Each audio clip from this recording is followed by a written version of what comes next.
Everything is inspired by the teachings of His Divine Grace, A.C. Bhaktivedanta Swami Prabhupada, who is the founder Acharya of the International Society for Krishna Consciousness. Om Aganati Miranda Syanganangana Salakya Chaksurun Miritam Yena Tajmai Sri Gurve Namaha Sri Chaitanya Manobhistam Stavitam Yena Bhutare Swayam Rupakaramyam Dadati Swaparantikam. Our topic today is stay thirsty. As you probably know, our body is made up of 80% water. It's essential to ourselves, our skin, our organs. Therefore, Krishna, or God, put inside us a natural instinct to drink water. There's a mechanism that sends signals to our brain, tells us when we're thirsty. And when we drink water, we get hydrated, we feel great, everything's fine. Sometimes, we've all experienced that we ignore the signal. We're distracted, we get otherwise engaged. If that signal is suppressed long enough, what happens is the body will quit sending the signal. It'll go into a different mode, thinking that water is scarce in the surrounding environment. It adapts and begins to conserve water. A leading expert whose clients are mainly depressed, suffering from fatigue, lack of direction in their life, notes one common factor about all of them is that they're chronically dehydrated. And when he asks them why they don't drink water, their response is, I'm just not thirsty. So I believe the natural parallels the spiritual. Krishna created us to be thirsty, physically and spiritually. In the Bhagavad-gītā, 7th chapter, 8th verse, he says, raso, apsu, kaunteya, prabhasmi, sasi, suryo. God says, I am the taste of water. And Prabhupada says, our guru, water is drunk by all living entities, animals, birds, beasts, man, human being, demigods. Everybody drinks water, no exceptions. Therefore, water is needed so much. I don't know how many of you know our African gray parrot who stays downstairs. We've got him covered up right now so he doesn't talk during the whole lecture. Parrots need about 12 hours of sleep. So after I come and do the arti and chant my rounds in the morning, I lift the covering cloth from his cage. And every day without fail, he says, Ramu wants water. Ramu wants water. Ramu, you got a whole dish of water. You don't want water. He sees the reaction. He sees that he gets a rise out of us. So he says, Ramu wants water. I think what he actually means is food, because he's got plenty of water in his cage. Prabhupada says that water is needed so much, and Krishna, just like Ramu doesn't really need water because he's got a whole bottle of water in his cage, but Krishna has provided water abundantly for agriculture, for washing, for laundry, even for watering the grass, for showering, what to speak of drinking. If you don't get a glass of water every so often, you're going to die. Prabhupada talks about water is particularly valued in the war field, in fighting. When there's no water and they're thirsty, the soldiers die. Why is water so valuable? Because, among other things, it has a nice taste. You're thirsty, you drink a cup of water and you say, oh, thank God. Well, there you go. So Krishna says, I am that taste of water, that life-giving taste of water. I am, Krishna says. So if you've learned this Krishna conscious philosophy and you drink water, then you think there is Krishna. Now that same Krishna, God, has put dreams in our hearts. He's given us goals to pursue. Even when we're in difficulties, there's something that Krishna put inside us that tells us we're supposed to outlast, we're supposed to surmount, we're supposed to overcome. Spirit is greater than matter. But when we've gone through disappointments, when it's taken longer than we thought, when we didn't get the promotion, when the pandemic hits, throws things off, it's easy, would you agree with me, to lose your thirst. Maybe you used to be passionate about getting into shape, passionate about starting a new business, about meeting the right person, starting that mission, but you've had some setbacks. That door didn't open. Now, settled where you are, thinking, maybe it wasn't meant to be. Maybe I didn't understand correctly. Can I tell you today that Krishna, God, did not create you to live in mediocrity? Can I tell you that Krishna did not create you just to go through the motions of life without any passion? I heard a joke.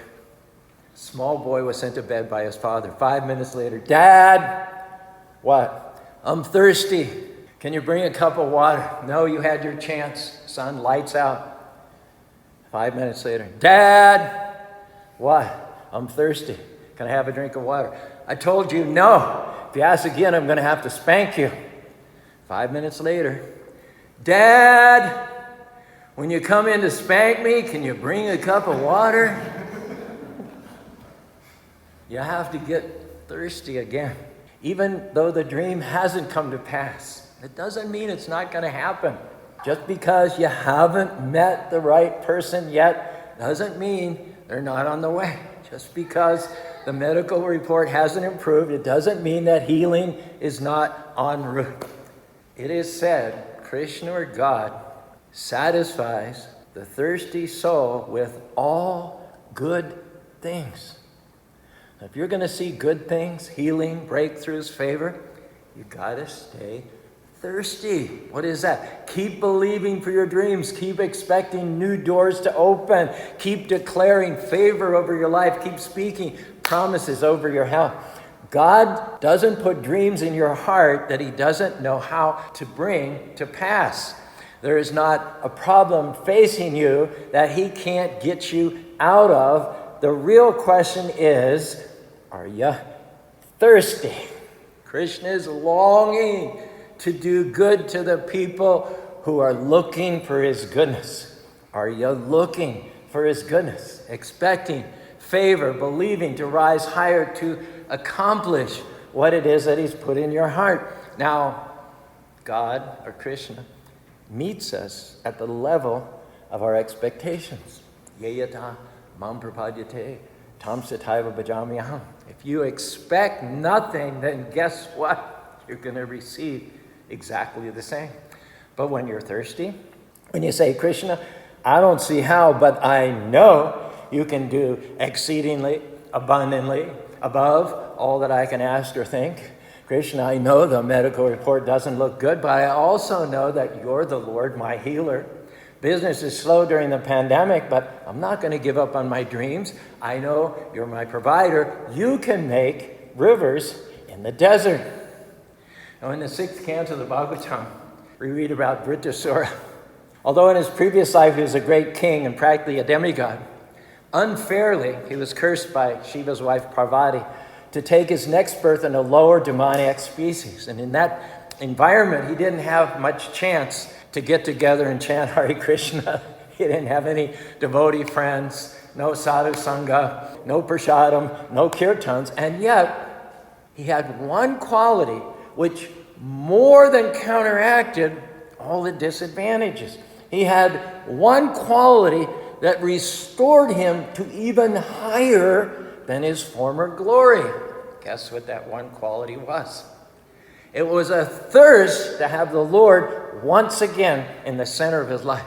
And his thirst for the Lord burned off all of the bad karmic reactions and brought him out better than he was before.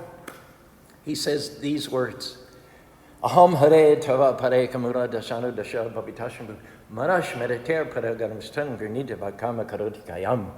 O my Lord, O Supreme Personality of Godhead, when will I again be able to be a servant of your eternal servants who find shelter only at your lotus feet? Lord of my life, may I again become their servant so that my mind will always think of your transcendental attributes. My words glorify always those attributes, and my body always engaged in the service of your Lordship. The next verse we find this, Ajata paksha iva mataram kagasam ya yacha vatsara sudha priyam priyeva vishunu mano reniksha dikshadesham. O lotus-eyed Lord, 3 examples he gives. As baby birds that have not yet developed their wings always look for their mother to return to feed them. Second example, as small calves tied with ropes wait anxiously the time of milking when they will be allowed to drink the milk of their mothers. And third example, as a young morose wife whose husband is always away from home, always longs for him to return and satisfy her in all respects, I, Lord, Similarly, always thirst for the opportunity to render devotional service to you.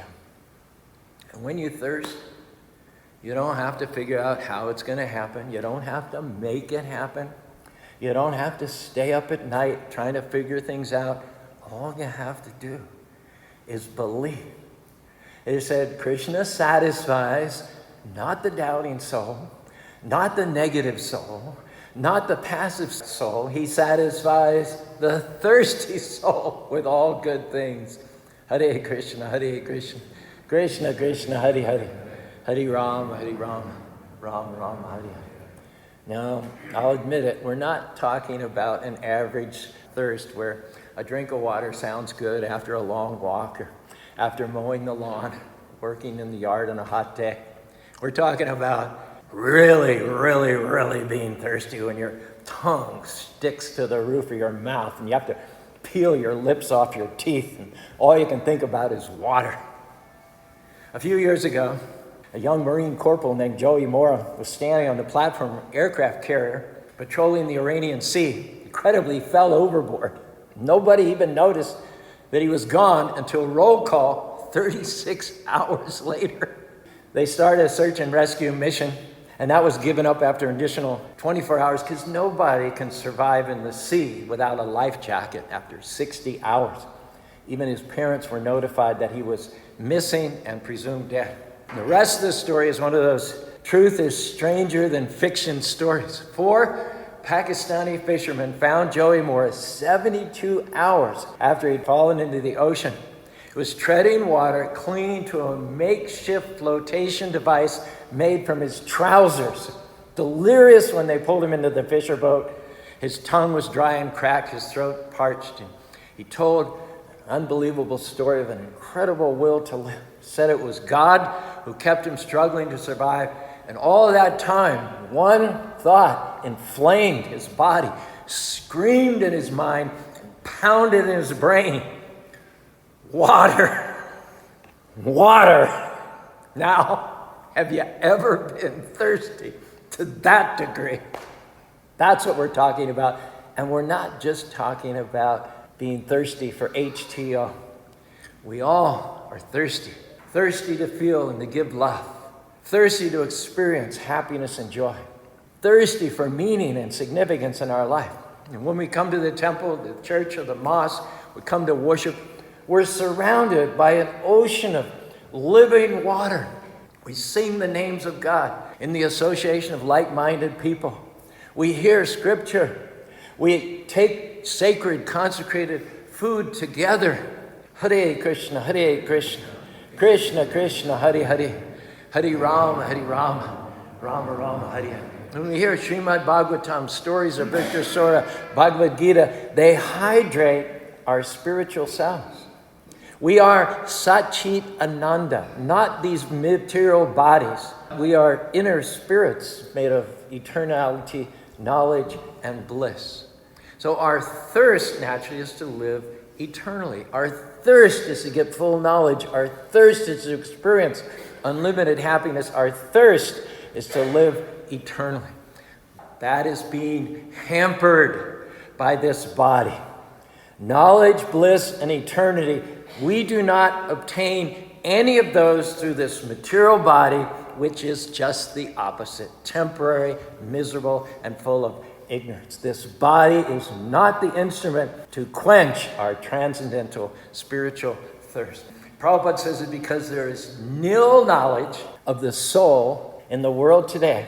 We tend, generally speaking, to have Sahara desert souls, dry, parched souls. And as a society, we are chronically dehydrated. We've not tasted spiritual knowledge, bliss, and eternity in so long that the thirst has gone away. Now, the thinking has adapted to the environment. We've lowered our expectations, diluted our dreams, thinking, this is not what I wanted, but I guess it's good enough. At least I'm making it. Can I tell you, good enough is not your destiny. Krishna, God, put greatness in you. He has a awesome future in store.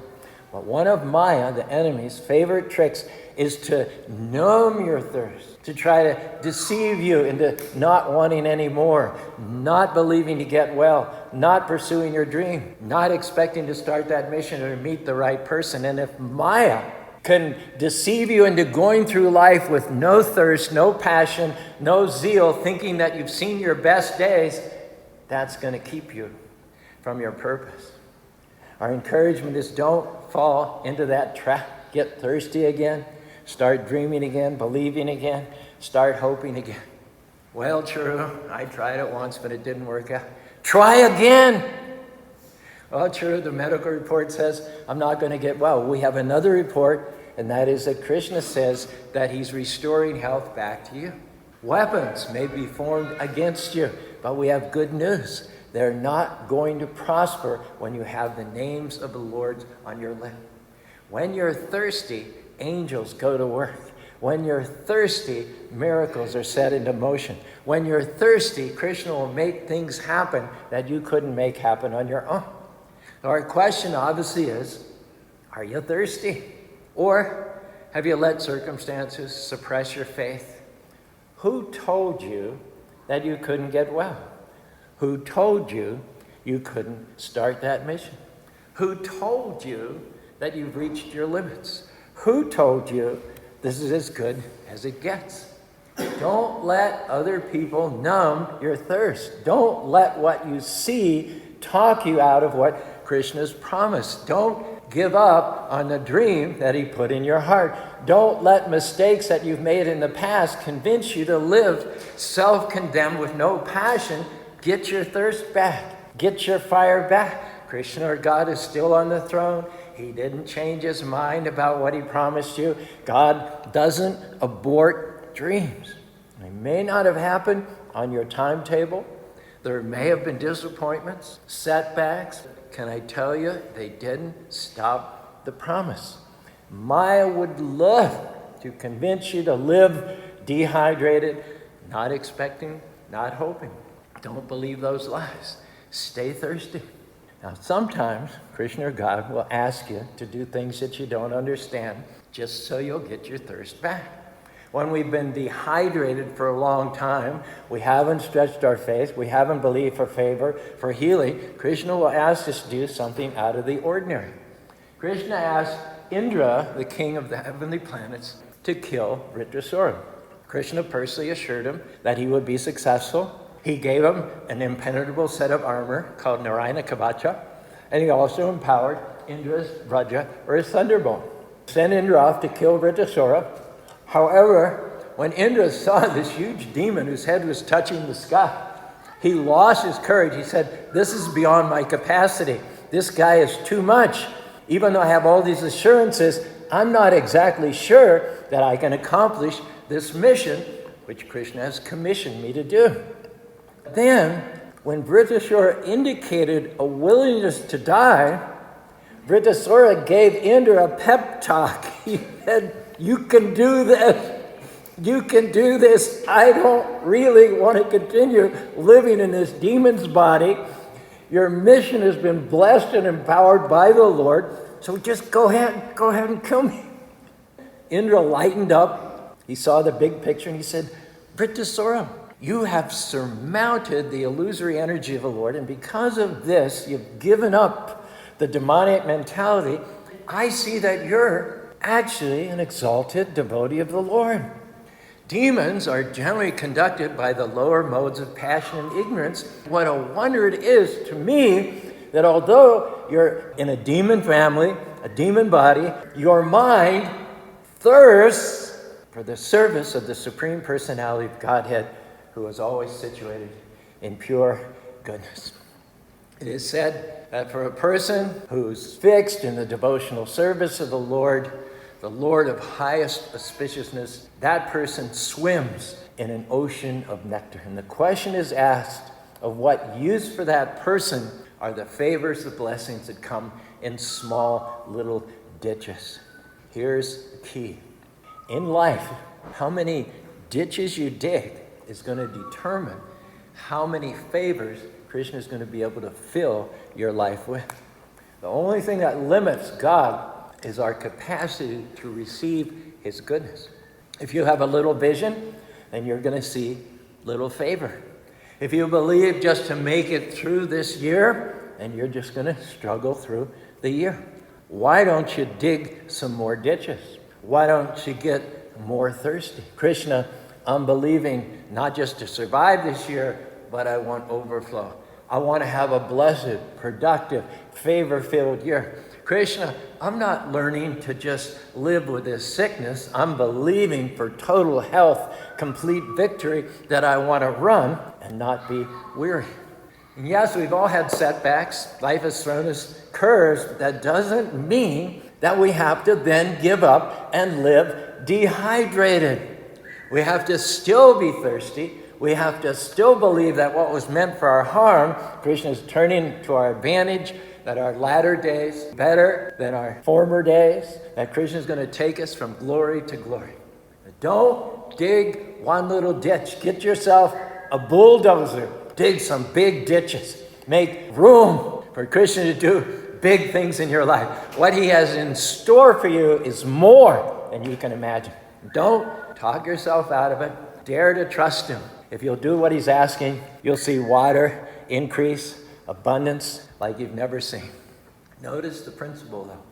You have to be thirsty before Kṛṣṇa will fill you. You have to say in faith, Kṛṣṇa, I'm thirsty. Yes, we're in a desert, but I believe you can bring water. I don't see a way, but I know that you, Lord, can make a way. And Kṛṣṇa on his part says, just stay thirsty, keep chanting, keep me first place, and I will show you good things. I will fill you with health, with water, with abundance. And when you've been without water for days, you haven't seen good breaks, so to speak, in a long time, difficulties are not turning around, dreams aren't coming to pass, and it's easy to let that numb your thirst where you become chronically dehydrated. One touch of God's favor and all your ditches can be instantly filled. And this doesn't happen for people who are passive, who are complacent. True, why should I dig some ditches? There's not even a cloud in the sky. Why should I get my hopes up? Look what I've been through. Look what didn't work out. Look how big these enemies are. This is an obstacle. That's just Maya trying to numb your thirst, convince you to settle for less than what Kṛṣṇa has for you. You have to stir up your faith and say, Kṛṣṇa, I believe that what you started in my life, you will finish. I haven't seen my best days, that the path of the righteous is getting brighter and brighter. It's easy to coast in life. It's easy to sit back and say, God's been good to me. I'm grateful. I'm content. And that's good. But God's not finished with you. You've seen his blessings. You've seen his favor. But you haven't really seen anything yet. Why? Because Kṛṣṇa, God, performs his greatest victories not in your past, but always in your future. They asked Lloyd Wright, one of the most famous architects in all of history. He was interviewed towards the end of his career, and a reporter asked him, out of all of his buildings that he'd built, which one was his favorite? And without missing a beat, he said, my next one. He had all the success in the world, but see, he was still thirsty. He knew that his best designs were still out in front of him. So don't let the successes of the past keep you from stretching to the fullness of your destiny in the future. Finishing up here, there was a little frog. He lived in the bottom of a well. He was happy enough. Every day he would play in the water, splash around, and have fun. He thought he had all the water in the world. Life was good. But one day he looked up, saw a light at the top of the well. He decided to check it up. Very cautiously, he climbed up and he peered out over the edge of the well. Much to his surprise, he saw a pond. Couldn't believe it. Never seen so much water. He hopped a little further and he saw a lake. He couldn't fathom that much water. Then he went a little bit further and he came to the ocean. He looked down and as far as he could see, miles and miles and miles of water. Here he thought he'd had all the water in the world in his little pond, but what he had was not, in fact, even a drop in the bucket. Like that little frog, it's easy to get satisfied in our own little well. We're happy. Krishna's been good to us. We have no complaints. But can I tell you, there's so much more. Krishna has oceans of favor, oceans of grace, oceans of opportunities. And how are you going to access it? Stay thirsty. Be grateful for where you are, and at the same time, release your faith for the new things that Krishna has in store. Many times, our consciousness is limited to the environment in which we were raised. How we were raised, how much our parents had, the friends that we hang around with. We can get comfortable with a limited vision, comfortable with lack, dysfunction, addictions become the norm because it's all we've seen. How about getting out of your well? How about looking out over the edge and seeing some of the new things Krishna wants you to do? If you found out, like that little frog, that you are satisfied way too easily, that you lost your thirst because you quit stretching your faith, you quit believing to rise higher, you quit trying to overcome what's holding you back, let's make this prayer this evening. Krishna, make us thirsty again. Thirsty to know you in a greater way. Thirsty to rise out of addictions, mediocrity. Thirsty to set new levels. Thirsty to go where no one in our family has ever gone before, to become the men and women of faith that you created us to be. When you feel something stirring in your spirit, an unrest, that's Krishna or God talking to you. That's God saying there's more in store. There are greater things to accomplish. Don't push that down. Don't ignore it, thinking, I don't want to stretch. I'm comfortable. Because if you do that long enough, you're going to numb the thirst. It's going to go away. That's why many people today are living below their potential. But when you're thirsty, you'll see God show out in your life, bring water without rain, open doors that you could have never dreamed would open, take you further than you've ever imagined. Are you thirsty today, ask yourself? Or have you gotten complacent? Put your dreams on hold, become passive. Well, maybe one day I'll get my fire back. You're dehydrated. Not physically, but spiritually. Your thirst has been numbed. When you push those dreams down so long, you lose your natural inclination to drink. Well, I believe today, Krishna brought you here to revive, to bring back your thirst. Dreams are waking up again. I believe that what Krishna promised you is still alive on the inside. Some of you have chanted consistently and regularly and honored the Lord through his holy name. Some of you have kept believing even when the odds were against you. You kept thanking Krishna when there was no sign of a breakthrough. You kept digging ditches when there were no clouds. You kept praising when you could have been complaining. Hare Krishna, Hare Krishna. Krishna, Krishna, Hare Hare, Hare Rama, Rama Rama, Hare Hare. Krishna saw your faith. He saw your dedication, and what he promised is still going to come to pass. It's not too late. You're not too old. The obstacle is not too big. You're about to see a soon moment, something unusual, uncommon, that you didn't see coming. Water without rain, rivers in the desert. Stay passionate. Keep believing for the fullness of your destiny, because you're thirsty. I believe Krishna is going to fill your life with good things, promotion, healing, breakthroughs, the right people, the fullness of your destiny in this life and next life, back to home, back to God. Thanks very much for your kind attention. If you received this message, chant with me. Hare Krishna, Hare Krishna, Krishna Krishna, Hare Hare, Hare Rama, Rama Rama, Hare Hare.